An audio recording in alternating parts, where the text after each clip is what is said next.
10th की chemistry का chapter 3 जिसका नाम है मेटल्स एंड नॉन मेटल्स। इस चैप्टर के पहले के जितने भी टॉपिक्स हैं, रिएक्टिविटी सीरीज के पहले जितने भी टॉपिक्स हैं वो सारे मैं कवर कर चुका हूं। सबकी लिंक आपको डिस्क्रिप्शन में मिल जाएगी, आप एक एक करके देख सकते हैं। और पहला और दूसरा जो चैप्टर है वो भी कंप्लीटेड है वन शॉट में, उनकी लिंक भी आपको डिस्क्रिप्शन में मिल जाएगी विद एक्टिविटीज़, क्योंकि एक्टिविटीज़ के लिए मैं अलग क्लासेस आपको प्रोवाइड कर रहा हूँ जैसे कि आप जानते हैं। ठीक है, अब यहाँ पर जो बायो के पांचों लेक्चर्स हैं, पांचों चैप्टर्स हैं, वो भी वन शॉट में कंप्लीटेड है, बहुत इजी वे में कंप्लीटेड हैं।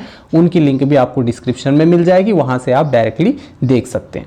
और प्लेलिस्ट बनी हुई है हर एक सेक्शन की, बायो, केमिस्ट्री, फिजिक्स की, ताकि आपके लिए आसानी हो वीडियोस को ढूंढना। ठीक है, तो रिएक्टिविटी सीरीज आज हम डिस्कस करेंगे। रिएक्टिविटी सीरीज अपने आप में बहुत बहुत इंपॉर्टेंट टॉपिक है केमिस्ट्री का, क्योंकि ये एक ऐसा टॉपिक है जो बहुत सारे टॉपिक्स का बेस है, फाउंडेशन है। वो बहुत सारे टॉपिक्स आपको समझ में नहीं आएंगे अगर आप रिएक्टिविटी सीरीज को नहीं जानते। तो रिएक्टिविटी सीरीज को याद करने की भी मैं बहुत यूनिक ट्रिक आज डिस्कस करने वाला हूं आपके साथ। लेकिन उससे पहले हम समझेंगे कि रिएक्टिविटी सीरीज क्यों जरूरी है और रिएक्टिविटी सीरीज होती क्या है। देखो, मान लो कोई मेटल है एक्स और एक मेटल है वाई। हम रिएक्टिविटी सीरीज किसकी पढ़ रहे हैं? हम रिएक्टिविटी सीरीज पढ़ रहे हैं मेटल्स की। ठीक है, कि कोई मेटल कितनी रिएक्टिव होती है, कितनी ज्यादा तेजी से वो रिएक्शन कर सकती है किसी दूसरे सब्सटेंस से, तो उस बेसिस पर हम उसकी रिएक्टिविटी को फिगर आउट करते हैं।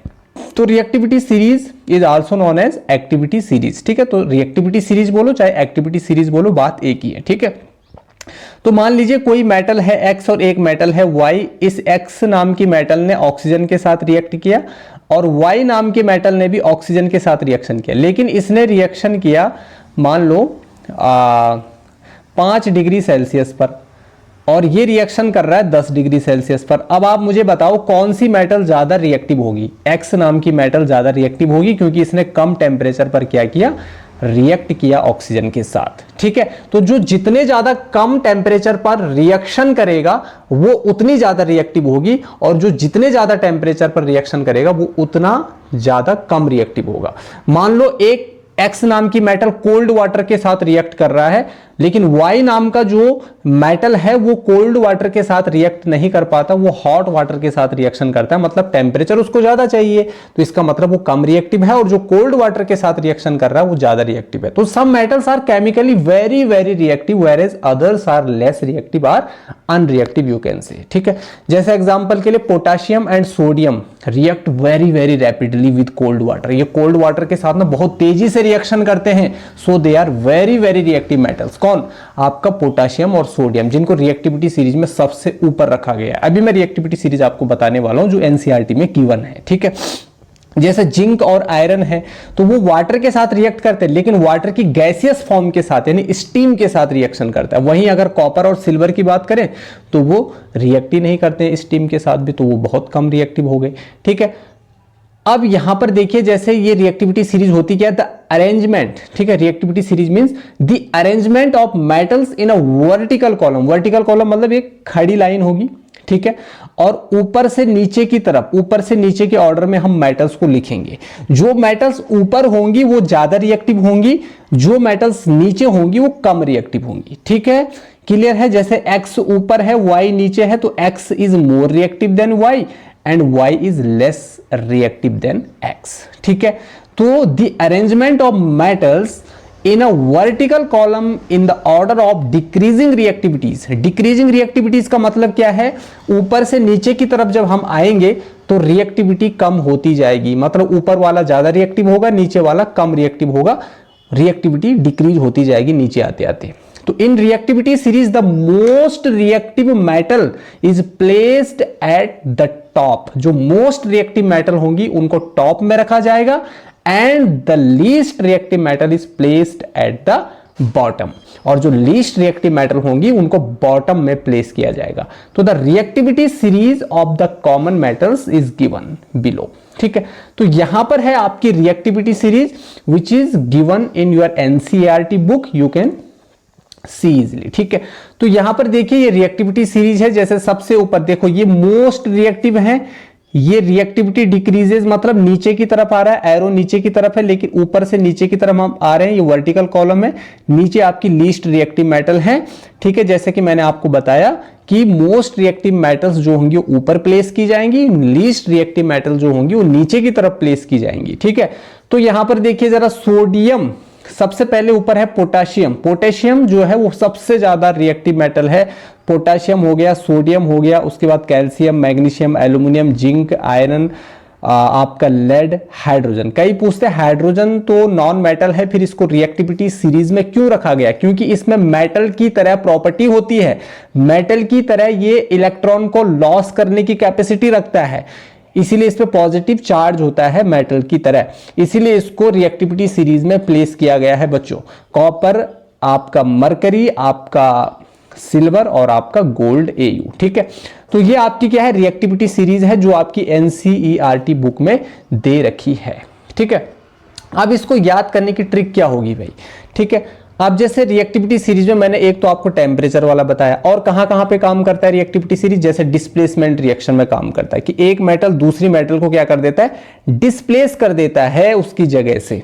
ठीक है, तो जो मेटल ज्यादा रिएक्टिव होगी वो कम रिएक्टिव मेटल को डिस्प्लेस कर देती है।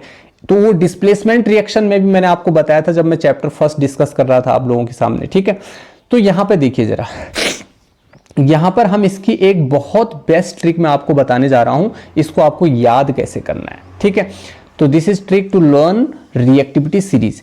काना, यहां पर लिखा हुआ है, काना का मग ऑल जन फेंके सन प्रभात हो गई कॉपर हो गया चांदी सोना। ठीक है, ये आपकी ट्रिक है, बहुत इजी ट्रिक है। वैसे ट्रिक्स आपको बहुत सारी मिल जाएंगी, लेकिन ये पूरी ट्रिक बहुत इजी वे में बताई गई है। जो काना, अब काना से आपके दो एलिमेंट्स यहां पर निकल जाते हैं। काना में आपका के है और Na है, तो के से आपका हो गया पोटाशियम और Na मतलब हो गया आपका सोडियम।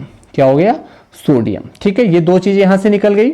काना का, काना का, काना का मग। अब यहां पर का जो है ना, ये का को Ca आप लिख लेना। ठीक है, इसको आप Ca प्रोनाउंस कर लेना, तो का मतलब हो गया आपका कैल्शियम। ठीक है ना, काना का मग, मग से आप Mg निकालोगे तो आपका क्या बनेगा? मैग्नीशियम बनेगा। क्या बनेगा? मैग्नीशियम बनेगा। ऑल, ऑल यहां पर एल्यूमिनियम को रिप्रेजेंट करेगा। ठीक है, जन, जन से ए हटा दो, Zn निकालो, जिंक बन जाएगा। ठीक है, फेके, फेके से पहला दो लेटर्स आप निकाल लो, Fe, तो आपका बन जाएगा आयरन, कोई दिक्कत नहीं। सन, सन से आप निकाल लो Sn। वैसे जो NCERT में जो रिएक्टिविटी सीरीज दे रखी है वहां पर ये Sn आपको नहीं मिलेगा, लेकिन ये भी रिएक्टिविटी सीरीज में होता है। तो ये Sn का मतलब होता है आपका टिन। क्या होता है? टिन। ठीक है, प्रभात, प्रभात से आप निकाल दो Pb, Pb का मतलब हो गया क्या? Pb का मतलब क्या होता है? लेड होता है, और Sn का मतलब टिन होता है। ठीक है, तो प्रभात हो गई, हो से आप H निकाल लो, यहां पे आ जाएगा आपका हाइड्रोजन। क्या आ जाएगा? हाइड्रोजन। हो गई, गई में कुछ नहीं है। कॉपर में आपको पता ही है Cu आ जाएगा, कॉपर, कॉपर। हो गया आपसे, आप निकाल लो H और G को। क्या निकाल लो? Hg को, तो आपका बन जाएगा मरकरी। और हो गया चांदी सोना, चांदी मतलब हो गया सिल्वर, सिल्वर का सिंबल होता है आपका Ag, और सोना यानी गोल्ड, उसका सिंबल होता है आपका Au। तो ये है आपकी इजी ट्रिक जिससे आप रिएक्टिविटी सीरीज को याद कर सकते हैं। काना का मग ऑल जन फेंके सन प्रभात हो गई कॉपर हो गया चांदी सोना। काना का मग, मग होता है ना जो जिससे आप पानी वगैरह निकालते हो या पीते हो। ठीक है, ऑल जन, सभी लोगों ने उसको फेंका, इतने में आपका सन यानी सूरज जब उगता है तो प्रभात हो गई, और इतने में ही कॉपर हो गया आपका चांदी सोना। चांदी से आपका सिल्वर हो गया, और सोना यानी आपका गोल्ड हो गया। ठीक है ना, उसके आपको सिंबल पता होंगे ही। ठीक है, तो ये है आपकी रिएक्टिविटी सीरीज को याद करने की बहुत आसान ट्रिक। तो potassium, sodium, calcium, magnesium, aluminium, zinc, iron, lead, hydrogen, copper, mercury, silver and gold. जो एलिमेंट्स आपके ऊपर होंगे वो नीचे वाले एलिमेंट्स को क्या कर देंगे? डिस्प्लेस कर देंगे। वो नीचे वाले एलिमेंट्स को डिस्प्लेस कर देंगे किसी केमिकल रिएक्शन में। किसी केमिकल रिएक्शन में वो नीचे वाले को क्या कर देंगे? डिस्प्लेस कर देंगे। जैसे मैं आपको एक रिएक्शन यहां पर बताता हूं। जैसे मान लो कॉपर सल्फेट है जी, कॉपर सल्फेट का फॉर्मूला होता है CuSO4। ठीक है, प्लस Zn है, Zn होता है, इसका सिंबल होता है Zn, जिंक होता है। ठीक है, अब यहां पर आपको पता होना चाहिए कि जो जिंक होता है ना बच्चों, zinc, zinc is more reactive than copper. Zinc is more reactive than copper, zinc जो है वो कॉपर से ज्यादा रिएक्टिव है।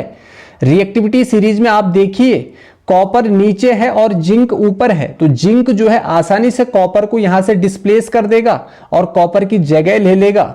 ठीक है, तो ZnSO4 बनेगा कि नहीं बनेगा, ZnSO4 यहां पर फॉर्म हो जाएगा, यानी जिंक सल्फेट बन जाएगा और कॉपर मेटल आपकी अलग हो जाएगी, कॉपर मेटल आपकी यहां से अलग हो जाएगी।